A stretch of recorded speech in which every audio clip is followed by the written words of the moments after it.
पासून वंचित असलेल्या शेतकऱ्यांना निवेदन. बाळापूर नैसर्गिक आपत्ती मदत निधी रब्बी हंगाम तयारीचे आणि उन्हाळी हंगाम 2024-25 कांदा, तीळ, ज्वारी पिकांच्या मदतीपासून वंचित असलेल्या तालुक्यातील शेतकऱ्यांकडून तहसीलदार यांच्या वतीने जिल्हाधिकारी यांना दिनांक 12 नोव्हेंबर रोजी निवेदन सादर करण्यात आले आहे.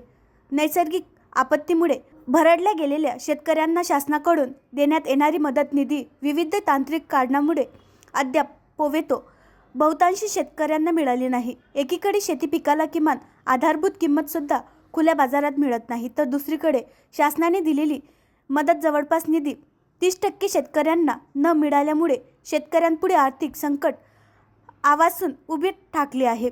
यात नैसर्गिक आपत्ती मदत निधी, खरीप हंगाम 2025, रब्बी हंगाम तयारीचे अनुदान आणि उन्हाळी हंगाम 2024-25 कांदा, तीळ, ज्वारी पिकांचे अनुदान मिळाले नाही. त्यामुळे मदतीपासून